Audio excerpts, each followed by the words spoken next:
아멘. 네, 여러분 안녕하세요. 네, 안녕하지 못한 목소리네요. 그럴 수밖에 없는 이유 중에 하나는 이제 시험 기간이죠, 그렇죠? 다들 피곤한 영역이 기색하네. 자꾸 이상한 말을 하네. 피곤한 얼굴이 앞뒤가 바뀌네. 잠깐 죄송해요, 전사님. 가끔 이래. 가끔 이렇게 회로가 엉켜. 피곤한 기색 역력하지만 전사님 이거 반대로 얘기했다, 그렇지? 그래요. 옆에 친구하고 이렇게 한번 인사 나눠봅시다. 어, 시험 잘 봐라. 어,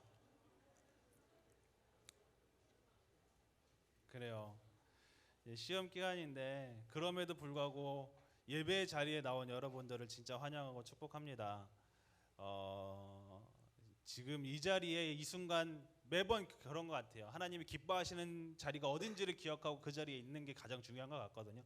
이 시간만큼은 이 예배하는 자리, 이 자리 가운데 오는 게 하나님께서 가장 기뻐하실 일이 아닐까, 여러분들을 기뻐하시지 않을까 생각합니다. 그래서 하나님이 지혜를 주시도록 우리 목자님도 함께 기도할 거니까 여러분들 힘내고 또 이제 시험 기간 잘 치를 수 있었으면 좋겠어요. 아멘. 자, 하나님이 기뻐하시는 산 제물이라는 말씀을 가지고 함께 좀 말씀을 나누려고 합니다. 여러분, 그 옛날 드라마 중에서 이런 명대사가 있는 드라마가 있거든요. 어느 드라마인지 한번 맞춰보세요. 이 안에 너 있다. 싫어? 무슨 어느 드라마에서 나온 대사 같아요? 어떻게 알아? 이게 2004년에 이렇게 방영한 드라마. 가만히 봤어. 2004년이면은 지금 여러분들이 태어난 해인데 그래서 여러분들이 응애하고 태어났을 때 그때 방영했던 굉장히 핫한 드라마였어요. 그래서 굉장히 많은 명대사들이 많거든요. 왜 말을 못해? 이 남자가 내 남자다. 이 사람이 내 사람이다. 왜 말을 못해? 약간 이런 명대사들이 있거든요. 근데 지금까지도 회자되는 대사들이기도 해요. 그래서 정말 어떻게 보면 오글거리는 멘트지만 지금까지도 굉장히 또 회자가 되는 멘트 대사들입니다. 우린 사랑하는 사람들한테 이렇게 이야기하죠. 내 모든 걸 너에게 줄게. 이렇게 이야기하기도 해요. 사랑하니까 줄 수 있는 것 같아요. 유명한 가요 중에서도 이런 가사가 있거든요. 여러분들 알지 모르겠어요. 모든 것을 주는 그런 사랑을 해봐.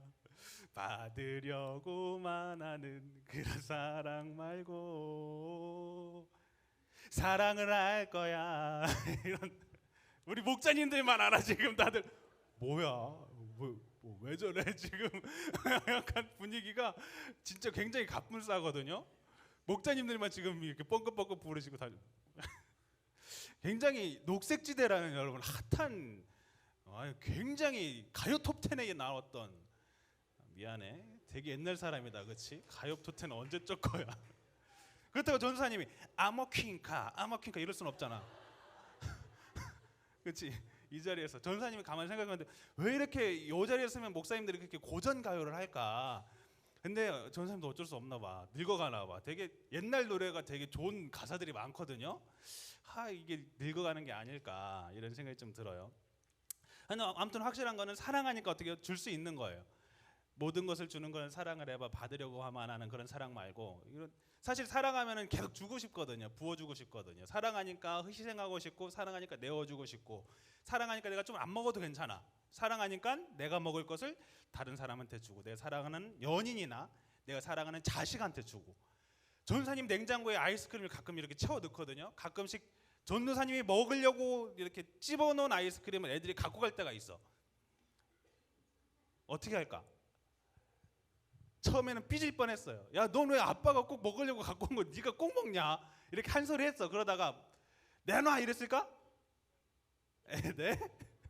아니야. 그렇게 안 하고 먹어. 주혁이 그래 너 먹어 하고 줬단 말이야.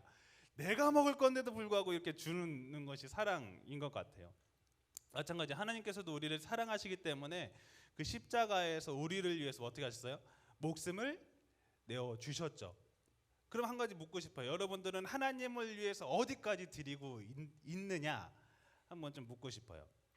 하나님께는 정말 많은 걸 우리가 지금 받고 누리고 있거든요. 지금 이 세상을 살아가는 것 자체가 엄청난 은혜거든요. 사실 공짜로 지금 막 숨 쉬고 있죠. 그렇죠? 맛있는 가끔 치킨도 허락해 주시죠. 닭을 안 만드셨으면 참 그건 재앙에 가까웠을 거예요. 그렇죠? 근데 그래도 닭을 만드셔서 맛있는 치킨도 가끔씩 시켜 먹기도 하고, 밀이라는 걸 만들어 주셔가지고 이제 밀가루로 뭐 과자도 만들어 먹고 다 하잖아요. 이게 하나님이 부어주신 엄청난 은혜인데, 그것만 주신 게 아니라 정말 그 십자가에 달려 돌아가시기까지 그 목숨까지도 우리를 위해서 주셨는데, 우리는 가끔 굉장히 박할 때가 있는 것 같아요. 헌금할 때도 10,000원짜리는 안 되는데 1,000원짜리 이렇게 탁 드리고, 그렇죠? 굉장히 좀 너무 우리의 사랑의 표현이 굉장히 박하지 않나. 우리는 말로는 하나님을 사랑한다라고 이야기는 하지만 정작 우리들의 삶은 그렇지 못할 경우가 많은 것 같아요. 오늘 말씀에서 우리의 몸을 하나님이 기뻐하시는 산 제물로 드리라라고 말씀을 하시거든요. 로마서 12장 1절 다 같이 한번 읽어볼게요. 시작. 그러므로 형제들아, 내가 하나님의 모든 자비하심으로 너희를 권하노니 너희 몸을 하나님이 기뻐하시는 거룩한 산 제물로 드리라. 아멘. 오늘 사도 바울이 뭐라고 이야기하냐면요, 우리의 몸을 산 제물로, 우리의 몸을 산 제물로 드리라고 말씀합니다. 우리의 몸을. 여러분, 참 마음을 드리는 거는 사실 그렇게 어렵지는 않아요. 말로만 하면 되는 거기도 하고, 뭐 사실 말로서 표현하는 건 쉽죠. 그런데 몸을 움직인다는 거는 쉽지 않습니다. 사실 마음을 들인다는 것은 칼로리 소모가 없죠, 그렇죠? 근데 몸을 움직이려면 일단 칼로리 소모를 해야 돼. 훨씬 더 많은 노력과 희생이 동반이 돼야 된다라는 거예요. 하나님은요, 우리의 마음뿐만 아니라 우리의 몸을 갖길 원하시는 분이 바로 하나님이시다라는 거예요. 왜요? 우리를 사랑하시기 때문에 우리의 몸과 마음을 갖길 원하시는 분이 하나님이시라는 거죠. 우리는요, 머리로만 하나님을 쫓을 때가 많아요. 그런데 하나님은요, 우리가 머리로만 하나님을 쫓는 것이 아니라 내 몸뚱이를 가지고, 내 몸을 가지고 하나님이 기뻐하시는 삶을 살아내는 것을 원하신다는 것이죠. 바로 그것이 그리스도인이라는 거예요. 지금 요즘 그리스도인들이 욕을 먹는 이유 중에 하나도 그거예요. 머리로는 뭐 말씀도 많이 알고, 그런데 몸은 어떻게 해요? 정작 안 살아내. 행함이 없어. 요즘 또 얼마나 또 편해요. 온라인 예배. 그것까지도 이제 막 교회에 나오는 것도 힘드니까 어떻게? TV에서 소파에 앉아서 TV로 보겠다 이거야. 그렇죠? 왜? 몸을 움직이는 게 싫으니까. 오늘 말씀에 보면은 우리의 몸을 거룩한 산 제물로 드리라라고 말씀하세요. 산 제물이 된다는 건 어떤 의미일까요? 산 제물이 된다는 의미는요, 나의 생각과 나의 몸과 나의 삶의 모든 것을 하나님께 드린다라는 의미거든요. 나의 모든 것을 당신께 드리겠습니다라는 의미예요. 더 이상 이제 내 몸은 내 것이 아니고 하나님의 것입니다라는 의미예요. 하나님께 우리의 몸과 마음을 산 제물을 드리는 삶이 곧 무슨 삶이에요? 예배자의 삶이라는 거죠. 예배자의 삶. 여러분 그거 아세요? 같은 제물이라고 하더라도 하나님이요, 받으시는 제물이 있고요, 받지 않는 제물이 있어요. 똑같은 제물인데도 하나님께 똑같이 드려지는데도 어떤 거는 받고 어떤 건 안 받으세요. 성경에서 가장 처음 제사를 지냈던 사람 누구였을까요? 가인과 아벨, 그렇죠? 이 둘이 똑같이 하나님 앞에 제사를 드립니다. 제물을 드립니다. 그런데 가인의 제물은 받지 않으시고 아벨의 제물만 받으셨다라는 거예요. 창세기 4장 4절부터 5절 말씀 다 같이 한번 읽어볼게요. 세 버전인데요. 시작. 아벨은 양떼 가운데서 맛배의 기름기를 바쳤다. 주님께서 아벨과 그가 바친 제물은 반기셨으나 가인과 그가 바친 제물은 반기지 않으셨다. 하나님이요, 아벨의 제물은 기쁨으로 받았지만 가인의 제물은 받지 않았다, 기뻐하지 않았다라고 말씀하신다는 거죠. 그럼 오늘 말씀을 통해서 우리가 좀 나누고 싶은 건 뭐냐면, 하나님이 그러면 기뻐하시는 제물은 도대체 어떤 제물인가, 하나님이 받으시는 제물은 어떤 제물인가에 대해서 좀 나누려고 합니다. 하나님이 기뻐 받으시는 제물이 되기 위해서 첫 번째로 우리가 기억해야 되는 거는, 첫 번째로 구별돼야 된다라는 거예요. 구별되라. 로마서 12장 1절 다시 한번 좀 말씀을 보면은요, 뭐라고 말씀하시냐면은 너의 몸을 하나님이 기뻐하시는 거룩한 산 제물로 드려라 라고 말씀하세요. 이것이 너희가 드릴 영적 예배다 라고 이야기하십니다. 성경은 우리의 몸을 하나님이 기뻐 받으시는 산 제물로 드리는 것이 영적 예배다라고 말씀을 하고 계세요. 하나님이 기뻐 받으시는 거룩한 산 제물은 무엇을 이야기하는 걸까요? 이 산 제물이라는 것, 그 제물을 바치기 위해서 어떻게 해야 됐을까요? 레위기에서 보면은 그 제물을 어떻게 구분해야 되는지에 있어서 말씀하시거든요. 다 같이 한번 읽어볼게요. 시작. 기쁘게 받으심이 되도록 소나 양이나 염소의 흠없는 수컷으로 드릴지니. 하나님이 기뻐 받으시는 제물이 어떤 거였냐? 소나 염소나 양이나 어떤 거예요? 조건이 뭐였어요? 흠 없어야 됐다는 거예요. 흠이 없었어야 됐다는 거예요. 그런데 여러분 잘 아시겠지만 양이나 염소나 소의 특징 중에 하나가 뭘까요? 뿔이 달려. 뭐 맛있어요? 네, 잘못 들은 거 아니지? 맛있기도 하죠, 그렇죠? 근데 그것보다는 뿔이 달려 있다는 거예요. 뿔이 달린 것들의 본능 중에 하나는 뭘까요? 들이받으려고 한다는 거예요. 일단은 뿔이 있으면은 일단은 뭐가 됐던 들이받아. 특히 지네들끼리 있잖아. 그럼 어떻게 하는 줄 아니? 지네들끼리 그냥 이렇게 들이받아 그냥 막. 그러다가 어떻게 하냐면 뿔도 부러지고 막 이래. 그런데 여러분 하나님이 받으시는 제물이 되기 위해서 흠이 없어야 된다는데 지네들끼리 들이받으면 흠이 생길까 안 생길까? 생길 수밖에 없지. 지네들끼리 들이받으니까 뿔이 상처가 나기도 하고 어떤 건 심하면 부러지기도 하고 흠이 없으려면 여러 가지 뭐 얼룩이 져서도 안 되고요. 막 뭐가 생채기가 나도 안 되고 그런데 흠이 없는 제물로 드리려고 봤더니 죄다 이건 뭐 난리도 아니네. 그럼 어떻게 해야 돼? 딱 하나 방법밖에 없어요. 어떻게 해야 돼요? 태어났을 때부터 따로 떼놓는 거야. 얘는 하나님께 드릴 제물. 딱 보니까 애가 이뻐. 털도 새하얗고 이뻐. 그럼 어떻게? 그때부터 따로 떼놓는 거예요. 분리를 시켜. 그리고 그것들과 다른 것들하고는 따로 기르는 거야. 왜? 상처가 나면 안 되니까. 얘는 하나님께 드릴 제물이거든. 그렇게 1년 동안을 오냐 고이 하고 갖고 옵니다. 하나님의 성전 앞으로 성막으로 갖고 와서 어떻게 해요? 그것을 누가 잡는 줄 아세요? 제사장이 잡는 게 아니고 제사장 옆에서 도와줘요. 본인이 잡아요. 성경을 읽어보면 그가 드려라 각을 떠라라고 말씀하시거든요. 그러니까 그 사람이 본인이 오냐 기른 거를 본인이 다 각을 떠서 잡습니다. 그걸 이제 제사장이 해서 불에 사서 올려 드리는 거예요. 자, 얼마나 마음이 찢어지겠어요, 그렇죠? 자기가 정말 이뻐하는 양, 염소, 송아지 새끼를 데리고 와가지고 드리는 거야. 본인이 다 이렇게 잡아가면서 엄청난 노력과 수고가 필요합니다. 이게 뭐 그냥 대충 그냥 양 한 마리 주세요 하고 이게 아니라 그걸 드리기 위해서는 엄청난 노력과 수고가 필요했다라는 거죠. 하나님이 기뻐하시는 거룩한 산 제물이 된다라는 것은요, 다른 사람들과 같지 않고 구별된 삶을 살아가는 것을 이야기해요. 우리는 그것을 뭐라고 이야기하냐면 거룩이라고 이야기합니다. 거룩. 하나님은 말씀하시죠. 내가 거룩하니 너희도 거룩하라 라고 말씀을 하시잖아요. 구별되라 라고 말씀하시는 거예요. 여러분 기억해야 돼요. 우리는 이런 거룩한 삶을 살아가는 것은 어떻게 보면 굉장히 외로운 싸움일 수가 있어요. 홀로 구별된 채 살아가는 양의 심정이 어땠을까요? 염소의 심정이 어땠을까요? 나도 저렇게 놀고 싶은데, 나도 저기 끼고 싶은데, 나도 저기 같이 하고 싶은데, 근데 따로 구별해 놨어요. 구별된 삶 속에는요 외로움이 있을 수밖에 없습니다. 이렇게 구별된 삶을 살아간다는 것은요 뭐가 있어야 돼요? 포기가 있어야 돼요. 그리고 희생이 있어야 된다는 거죠. 여러분들 그런 포기와 희생의 삶을 살아가고 있습니까? 누릴 건 다 누리고 하나님의 복음 받고 싶고 이러고 있지는 않아요? 여러분들이 이제 성인이 돼서 가장 힘든 것 중에 하나는 아마 이제 술자리가 될 거예요. 여러분들 이제 대학생이 되고 하다 보면은 참 신기한 거는 대학생의 대부분의 문화는 죄다 술자리에서부터 시작해. 뭐든지 그것을 견디고 이겨낸다는 거는 사실 쉽지는 않습니다. 거기서 그럼 대학교 졸업하면 끝이냐? 웬걸 회사 들어갔더니 회식이 있네. 근데 회식 갔더니 또 술자리 한다네. 또 짠한다네. 또 건배사를 외친다네. 그럼 거기서 어떻게 해야 돼? 저 크리스찬인데요.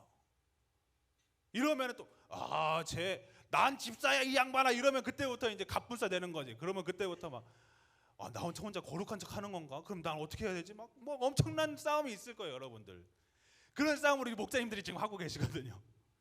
그걸 여러분들이 또 해야 돼요. 참 감사한 건 전사님 주변에는 크리스찬밖에 없어요. 술을 안 권해. 아마 하나님이 넌 내가 봤을 때 넌 100% 넘어진다 해서 아마 여기를 세우신 것 같아. 진짜 우리 목사님들이 대단하신 분들이에요. 삶의 전쟁터에서 지금 살고 계세요.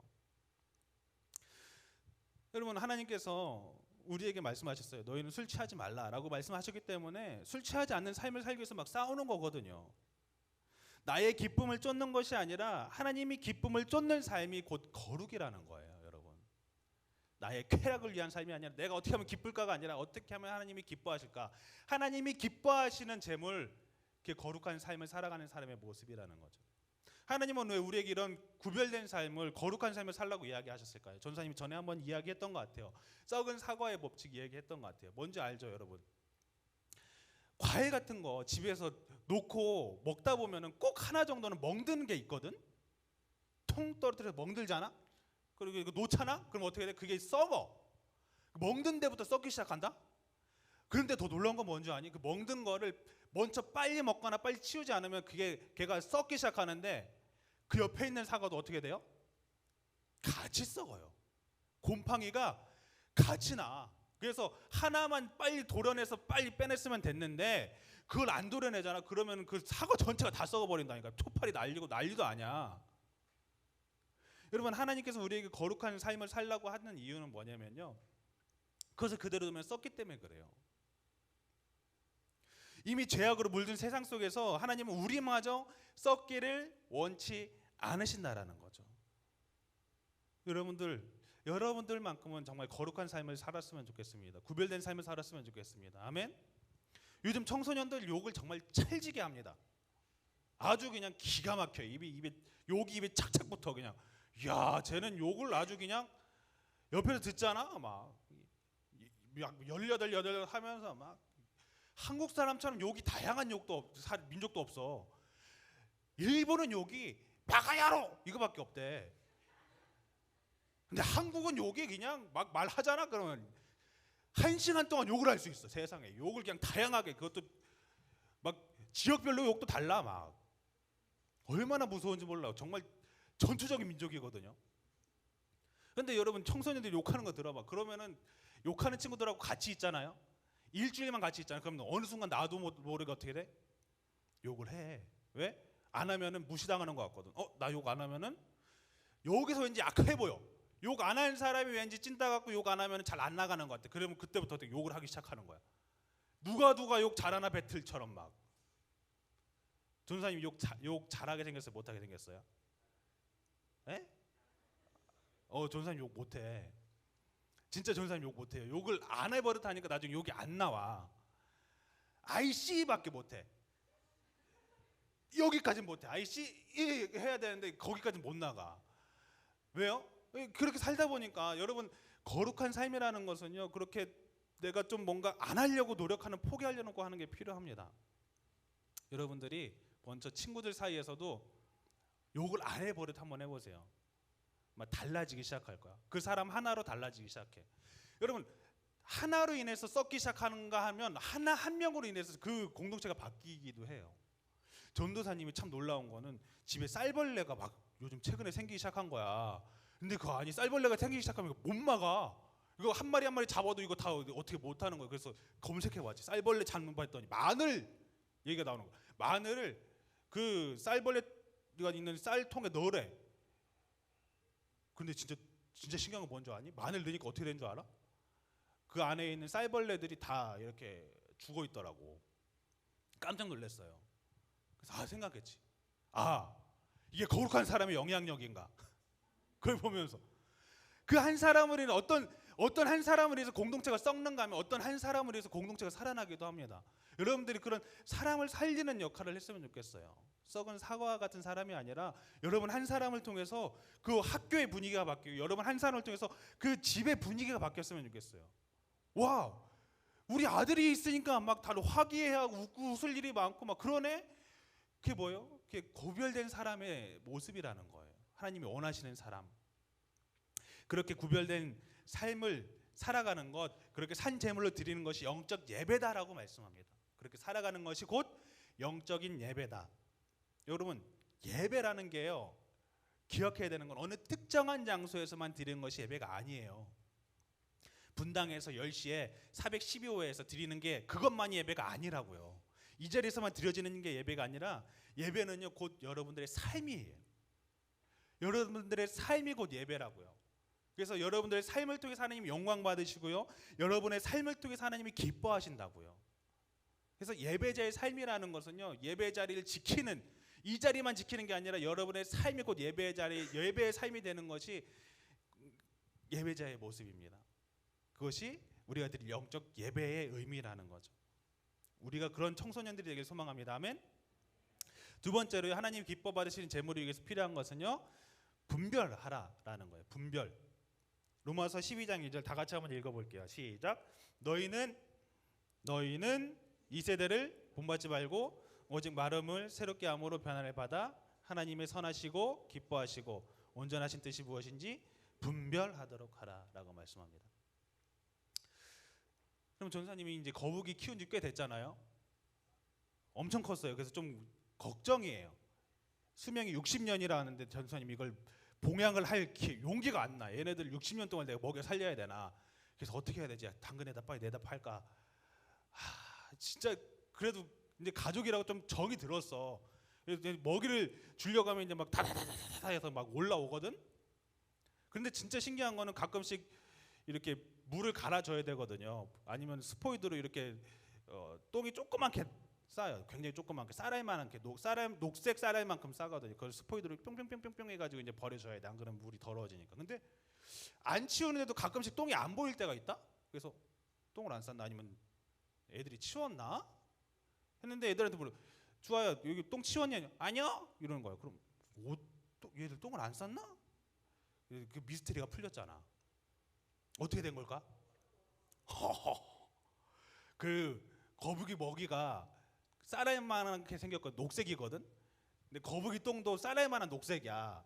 가면 보니까 얘네들이 먹이인 줄 알고 지가 싸놓고 지가 먹는 거야. 그래서 이게 그 변이 없는 거거든. 이런 변이 있나 하면서 막. 전사님 그걸 보면서 하면 정말 야 똥인지 된장인지 진짜 먹어봐야지 안다는 게 딱 너희들 보고 하는 얘기구나 하면서 진짜 너희들 가면서 막 이제 똥 싸면 그걸 보자마자 막 치워 먹을까봐 얘네들이 막 그걸 막 그럼 가끔 생각했지. 그 먹고 똥 싸고 뭐 하면 얘들 영원히 살라나 하면서. 여러분 근데 확실한 거는 우리 삶 속에서도요 뭐가 죄고 뭐가 더럽고 뭐가 더럽지 않은지를 분별하지 못하면은요 꼭 그 거북이 같은 모습인 거예요. 똥인지 된장인지 분별하지 못하는 딱 그런 모습인 거죠. 분별할 줄 아는 이들이 바로 그리스도인이거든요. 하나님의 눈을 가지고 하나님의 기준을 가지고 판단하면서 바로 아는 사람, 그것이 그리스도인이라는 거예요.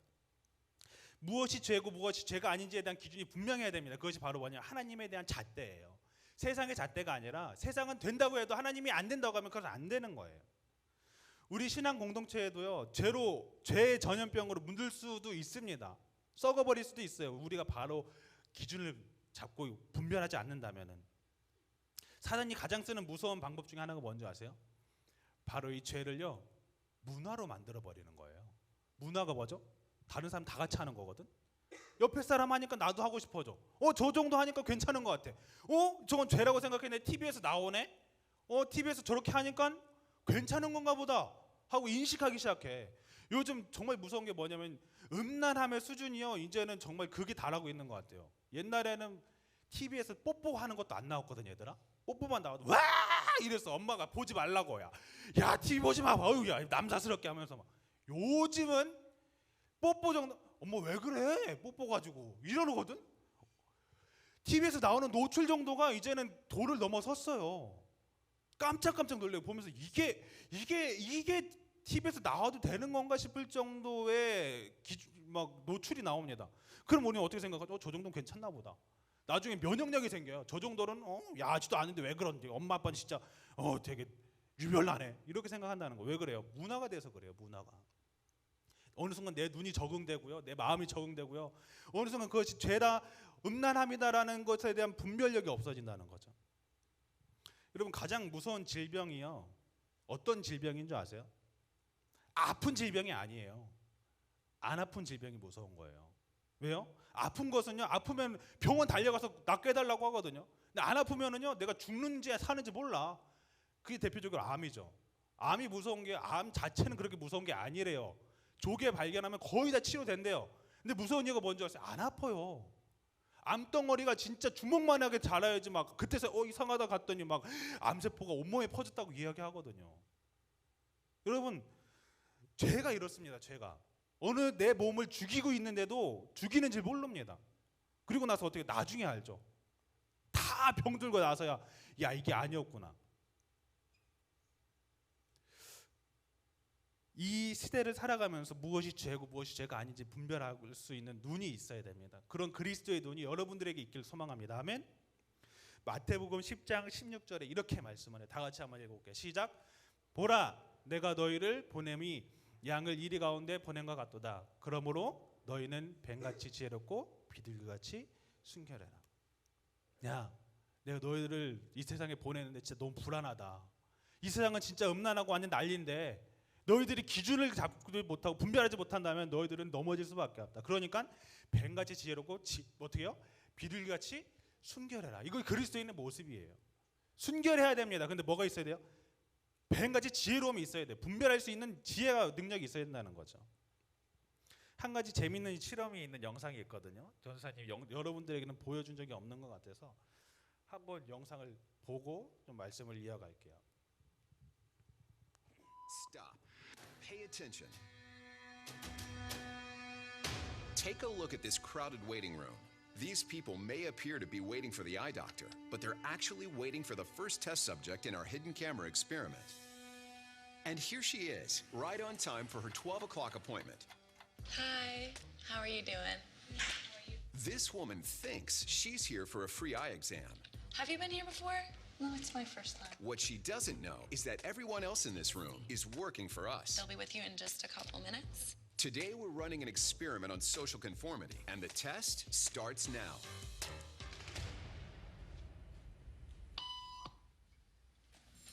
Did you hear that? These people sure did.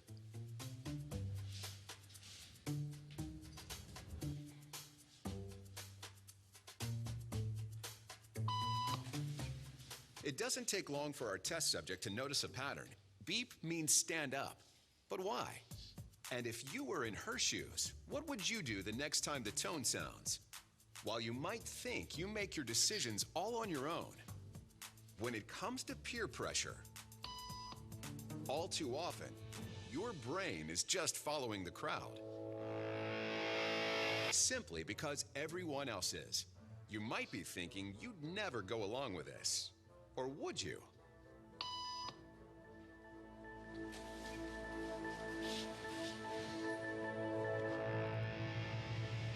After just 3 beeps, and without knowing why she's doing it, this woman is now conforming perfectly to the group. But what happens if we take the group away? Elaine, please.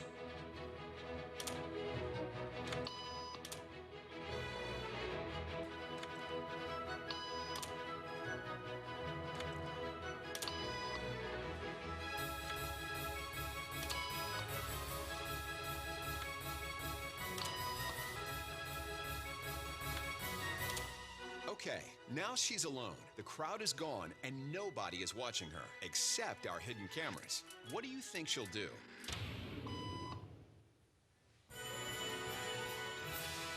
She's now conforming to the rules of the group without them even being there. Now, watch what happens when we introduce another outsider who doesn't know the rules. For a noon appointment. Have a seat and they'll be out in just a couple minutes. Great, Thanks so much.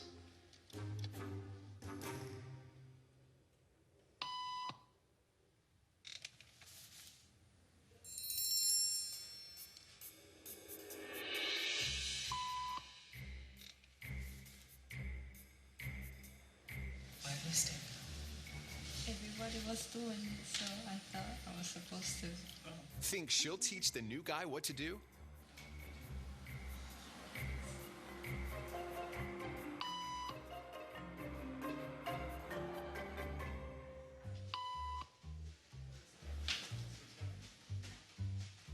We kept the cameras rolling as more unsuspecting patients arrived.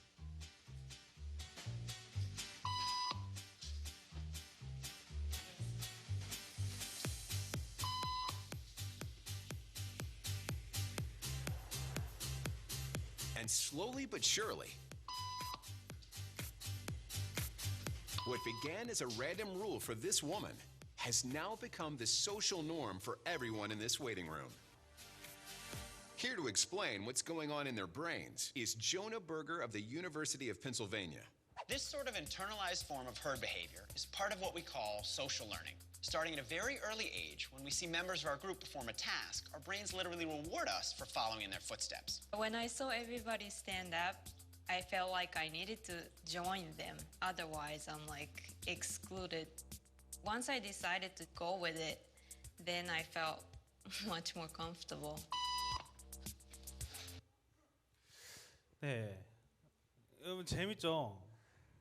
정말 생뚱맞은 정말 아무 의미 없는 규칙인데 하나 규칙이 생겼어요. 삐 소리가 나면 일어나는 거였어요.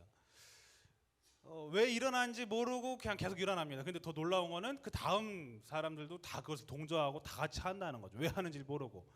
여러분 이 영상을 보면서 우리가 혹시 그러고 있지는 않는지, 다른 사람이 하니까 따라하는 게 위험한 게 바로 여기 있거든요. 분별하지 못하고요. 내가 깨어 있지 않는다면 그냥 다른 사람이 하는 대로 따라해요. 그것도 어떻게 왜 하는지도 모르고 따라갑니다. 왜에 대한 기준이 있어야 되는, 질문이 있어야 돼요.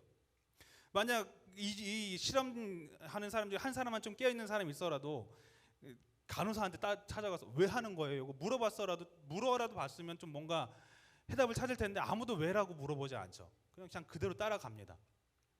우리 신앙도 마찬가지. 아무 생각 없이 신앙생활하는 모습은요, 바로 이런 실수를 범한다는 거예요. 굉장히 위험한 신앙이거든요. 그러면서 착각하죠. 난 신앙을 갖고 있어. 신앙심이 있어. 그냥 따라가는 건데 다른 사람이. 그러면은요 마찬가지로 다 같이 죽는 거예요. 그냥 왜 하는지 모르니까. 아무 생각 없이 신앙생활하는 것은 마치 눈을 가지고 외줄 타는 것과도 같은 신앙이라는 거예요. 아차하는 순간에 그 신앙의 모든 것을 잃어버릴 수가 있습니다. 생각 없는 신앙생활을 할 때 우리는 많은 실수를 하죠. 수동적인 신앙은요 하지 말라고 하면 안 합니다. 왜 하는지 모르고 그냥 하는 거죠. 엄마가 그냥 교회 가라고 하니까 교회 가고, 엄마가 그냥 이렇게 하니까 이거 하고, 왜에 대한 질문도 없이 그냥 하라고 하니까 하는 거예요. 그러면서 생각해요. 난 크리스찬이야. 근데 그것은 크리스찬이 아닐 수도 있어요. 그냥 하나의 그냥 착각일 수 있죠. 우리가 그런 것들에 대한 답을 여러분들이 갖고 분별할 수 있는 우리들이 될 수 있었으면 좋겠습니다. 아멘. 분별하기 위해서는요 왜라는 질문이 필요해요. 이 질문은요 말씀 속에서 찾으세요. 말씀 속에서, 네이버에서 찾지 마시고 뭐 유튜브에서 찾지 마시고 하나님의 말씀 속에서 찾았으면 좋겠어요. 그 답은요 항상 하나님의 말씀 안에 있습니다. 우리는 항상 생각하면서 신앙생활을 해야 돼요. 나는 찬양할 때 왜 손을 들고 찬양을 하는가? 다른 사람이 손을 드니까 나도 손을 드는 건가? 나는 말씀을 읽을 때 왜 일어서서 말씀 봉독을 하는 건가? 이거에 대한 질문이 여러분들에게 답해져야 돼요. 그냥 다른 사람이 거 나도 손 들어야지 이게 아니라 정말 나는 하나님께 내 모든 것을 표현한다는 마음입니다 하고 손을 드는 겁니다. 이런 것들이 여러분들 안에 있어야 그 하는 그 모든 것들이 의미가 있는 거고 그것을 하나님께서 받으시는 거지. 그냥 다른 사람 하니까 똑같이 한다? 이건 그냥 동조 형상일 뿐입니다. 요즘 이런 분명한 기준이 있지 않는다면요, 나에게 그런 분별력이 없다면요, 우리의 신앙은 흔들릴 수밖에 없는 사회 세대 속에 우리는 살고 있어요. 얼마나 지금 음란한 세대 속에 살고 있나요? 동성애가 죄가 아니라고 이야기하는 세대 속에 우리는 살고 있잖아요. 지금 아마 많은 친구들도 동성애가 왜 죄지라고 생각할 수도 있을 거예요. 성경에 분명히 써 있습니다. 성경에 써 있으니까 죄인 거예요. 남색하는 자, 여색하는 자 죄다라고 분명히 이야기하세요. 그런데 우리는 성적인 취향이라고 이야기하죠. 존중해달라. 그러면 어디까지 성적 취향을 존중해줘야 돼요? 그러면 막 소아 성애자도 막 존중해줘야 되냐? 여기까지 가는 거예요. 막 나중에는 또 어디까지 가요? 나는 여기까지는 얘기 안 할게요. 너무 더러워가지고 여기까지는 얘기 안 할래요. 아무튼 정말 어디까지가 개인 취향이냐고요. 하나님은 분명 기준을 정하셨습니다. 한 사람과 한 여자 서로 사랑해서 결혼을 해서 가정을 이루는 것, 그 안에서만 성을 사용하는 것이 하나님이 사용하신 그 성을 만드신 이유라고 분명히 성경에 써 있는데 그것을 막 상품화시키고 정당화시키고 내 취향이다 자기 합리화하기 시작하고, 그러니까 어떻게 해요? 진짜 꼴불견이잖아요. 지금 세상 보세요. 막 난리도 아닙니다. 지금 정말 혼돈의 카오스예요. 뭐가 진리인지도 모릅니다. 여러분들이 그런 것들에 대한 분별력이 없다면은 지금 여러분들도 내가 어느 순간 썩고 있는 걸 수도 있어요. 하나의 썩은 사과 마냥 썩고 있는 것일 수도 있다는 거죠. 그것에 대한 분별력이 있어야 어떻게 해요? 내가 거룩하게 구별된 한 마리의 산 제물이 될 수 있다는 것을 여러분들이 기억할 수 있었으면 좋겠습니다. 분별함으로 또한 구별됨으로 여러분들의 몸을 하나님께서 기뻐 받으시는 산 제물로 드리길 소망합니다. 아멘. 비록 그 길이 외로울 수 있습니다, 여러분. 비록 그 길이 험난할 수도 있습니다. 하지만 그렇다 할지라도 그 길이 하나님이 기뻐하시는 길이라면은 하나님 제가 족합니다. 제가 그 길을 가겠습니다라고 고백할 수 있는 저와 여러분들이 되길 소망합니다. 이 시간 함께 찬양하고 함께 좀 기도했으면 좋겠습니다. 굉장히 오래된 찬양인데 이 찬양이 오늘 말씀과 좀 맞는 것 같아요. 내 마음의 주를 향한 사랑이 내 말엔 주가 주신 진리로 나의 눈엔 주의 눈물을 채워주시옵소서. 하나님의 사랑이 저희 삶 가운데 있게 하여 주시고 조롱하는 소리와 세상의 유혹 속에도 주님의 순결한 신부가 되겠노라고 고백하는 저희 친구들 가운데 주님 저의 삶 가운데 임하여 주시옵소서. 이렇게 고백할 수 있는 우리들이 될 수 있었으면 좋겠습니다. 함께 찬양으로 고백합니다. 내 마음에 주를 향한 사랑이 나의 말엔 주가 주신 진리로 나의 말엔 주가 주신 진리로 나의 눈에 주의 눈물 채워주소서. 주의 눈물 채워주소서.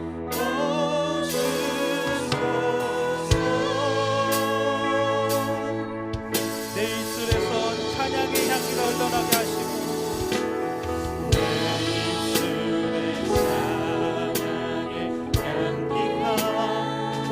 두 손에는 주의 닮은 섬김이 주를 닮은 섬김이 나의 삶에 주의 흔적 남게 하여 주옵소서.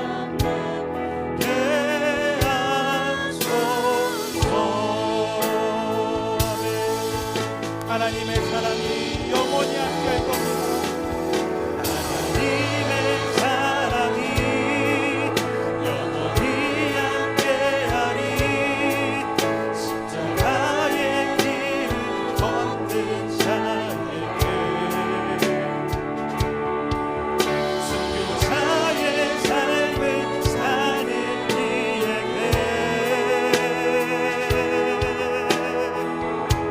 조롱하는 소리와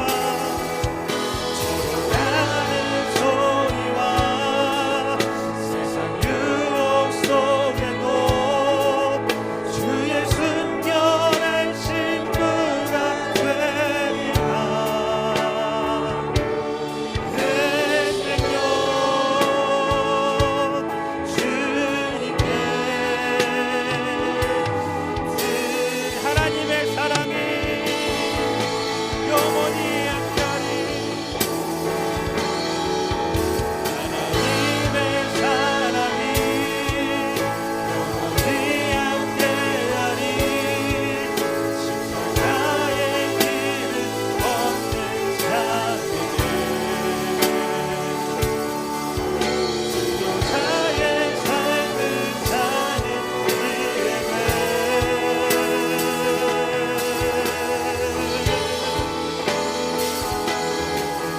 조롱하는 소리와 유혹 속이고 주의 순결한 신부가 되리라. 내 생명 주님께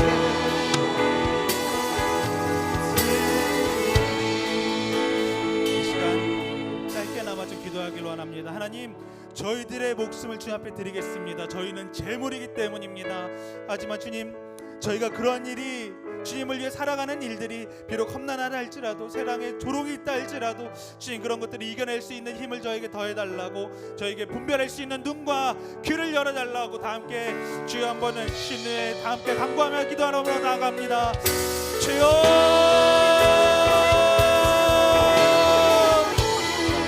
아버지 저희들의 삶 가운데 영광 받으신 주님을 바라보게 하여 주시옵소서.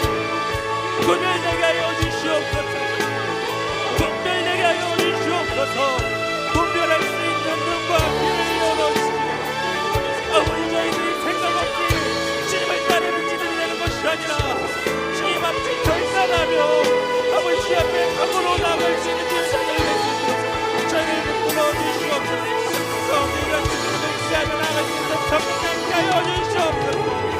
주님을 바라보며 나아갑니다. 아버지 하나님 함께 하여 주시고 주여 역사하여 주시옵소서. 아버지 가운데 주님을 바라볼 수 있는 재능이 있으시고 지금 저희 삶 가운데 영광 받아 주시옵소서. 저희 삶 가운데 주님을 바라볼 수 있도록 성령님 이끄시고 함께하여 주시옵소서. 주님 저희는 재물임을 다시 한번 고백합니다. 주님 저희의 생명을 주 앞에 드려야 되는 재물임을 다시 한번 이 시간 주 앞에 고백합니다. 주님 저희의 기쁨을 따라 사는 것이 아니라 주님의 기쁨이 되는 삶이 되게 하여 주시고 저희들의 몸과 마음을 주님 앞에 온전히 드림으로 저희가 정말 주님께서 기뻐 받으시는 산 제물이 될 수 있도록 주님 그래서 저희들의 삶이 주님께서 기뻐 받으시는 영적인 예배의 삶이 될 수 있도록 저희들을 붙드시고 인도하여 주시옵소서. 주님 저희들이 살아가는 이 세상 너무나도 혼란합니다. 너무나도 음란합니다. 무엇이 진리이고 무엇이 가짜인지를 분별하기 힘든 세상 속에서 주님 저희 청소년들이 살고 있습니다. 아버지 우리 청소년들을 가엾게 여겨주시고 주님께서 지켜주시옵소서. 주님 구별이 되겠다고 결단한 우리 친구들 가운데 주님께서 긍휼의 손으로서 우리 친구들을 붙들어 주셔서 정말 주님 우리 친구들의 삶이 주님의 기쁨이 되게 하여 주시고 우리 친구들을 통해서 그 가정이 그 학교가 그 공동체가 일어나는 역사가 있을 수 있도록 성령님 함께하여 주시옵소서. 감사드리며 예수님의 이름으로 기도드렸습니다. 아멘. 예수님이 가르쳐 주신